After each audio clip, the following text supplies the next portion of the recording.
پھر ایک حدیث میں آتا ہے کہ 3 بندے ایسے ہیں جن کی دعا اللہ تعالیٰ رد نہیں کرتا. کثرت سے اللہ کا ذکر کرنے والا، وہ ذکر کرتا رہتا، بیچ میں کوئی دعا مانگ لیتا ہے، اس کی قبول ہو جاتی. مظلوم اور عادل حکمران. پھر اسی طرح توبہ کرنے والا. لیکن کچھ لوگ ایسے ہیں کہ جن کی دعا قبول نہیں ہوتی. حدیث میں آتا ہے کہ 3 آدمی دعا تو کرتے ہیں لیکن ان کی دعا نہیں قبول ہوتی. وہ آدمی جس کی بیوی برے اخلاق والی ہو اور اسے طلاق نہ دے، یعنی انتہائی بد زبان ہے، بد اخلاق ہے.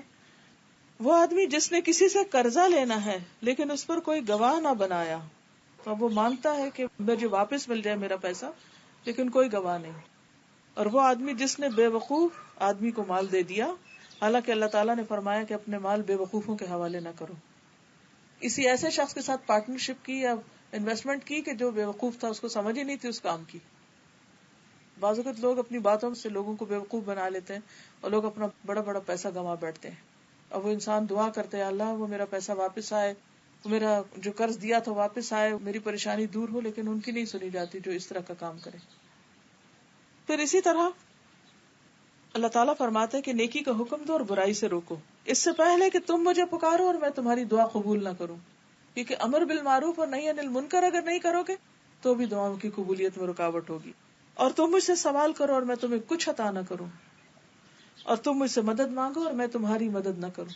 تو اجتماعی حیثیت میں اکٹھے جو امت کی حالت ہے، بعض اوقات ہم سوچتے ہیں نا اتنی حرم میں بھی دعائیں ہوتی ہیں، ہر جگہ ہوتی، کیوں نہیں قبول ہوتی؟ کیونکہ بحیثیت امت ہم اپنے اس فرض کو بھول گئے. ہم اپنے انڈیویجول عبادت کرتے رہتے ہیں، لیکن اگر کوئی غلط کر رہا ہے تو اس کو روکتے نہیں. کوئی کسی کی غیبت کر رہا ہے، کوئی ظلم کر رہا ہے، کوئی کسی کو ستا رہا ہے، اور ہم مشورہ اس کو دے سکتے ہیں، ہم اس کو سمجھا سکتے ہیں، لیکن ہم کہتے ہیں ہم کیا کریں، وہ نہیں سنے گا. نہیں سنے گا یا نہیں، آپ اس کو بتا دو ایک دفعہ. کوئی برا کر رہا ہے تو روک دو، اور اچھی بات پتا ہے تو شیئر کرو کسی بھی طرح. تو جب آپ اچھی بات دوسروں سے شیئر کرتے، نیکیوں کے دروازے لوگوں کے لیے کھولتے، تو اللہ تعالیٰ آپ کی دعائیں قبول کرتا ہے. پھر ایک اور حدیث میں آتا ہے، المعجم الاوسط طبرانی کی حدیث ہے، آدھی رات کو آسمان کے دروازے کھولے جاتے ہیں اور پکارنے والا آواز دیتا ہے کہ ہے کوئی دعا کرنے والا کہ اس کی دعا قبول کی جائے، ہے کوئی مانگنے والا کہ اسے دیا جائے، ہے کوئی مصیبت زدہ کہ اس کی مصیبت دور کر دی جائے. پھر جو مسلمان اس وقت دعا کرتا ہے اس کی دعا قبول ہوتی، مگر زانیہ عورت جو اپنی شرمگاہ کے ذریعے کمائی کرتی ہے اور ٹیکس وصول کرنے والے کی دعا قبول نہیں ہوتی.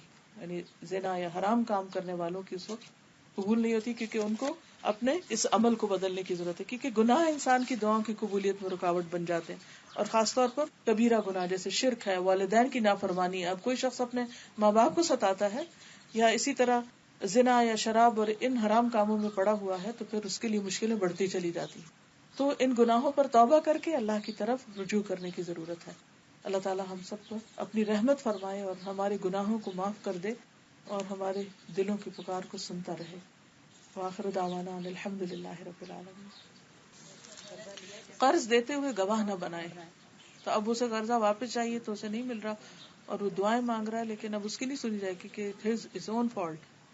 جیسے قرآن مجید میں اللہ تعالیٰ فرماتے ہیں نا، ان اللہ یأمرکم ان تؤدوا الامانات الی اہلہا، کہ اللہ تم کو حکم دیتا ہے کہ امانتیں اہل کے سپرد کرو.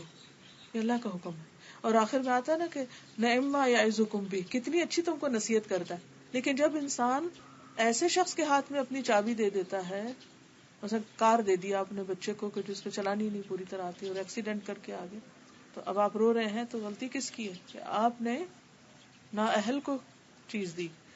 اسی طرح کوئی کام آپ نے کسی کو دیا اور وہ بگاڑ کے لے آیا، مثلا آپ نے میڈ کو کوئی ایسی چیز دی کرنے کے لیے، اس کو آتا ہی نہیں، سکھایا ہی نہیں، نااہل ہے، انکوالیفائڈ ہے، اور وہ خرابی کر کے لے، تب آپ اپنے آپ کو روئیں، اس کو نہیں، کیونکہ غلطی اپنی ہے. ٹھیک ہے.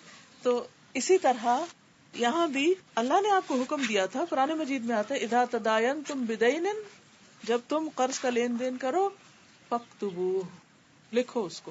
اگر آپ نے نہ لکھا، نہ کسی کو گواہ بنایا، اور دوسرا مکر گیا، وہ آگے سے ہاتھ ہی نہیں آ رہا، تو پھر اپنی غلطی ہے. اگر آپ کسی کو قرض دیں اور آپ کی کلوز ریلیشن ہو اور آپ مجھے کہیں کہ ہمیں لکھوانا ہے، تو وہ برا مانیں گے اس بات کا.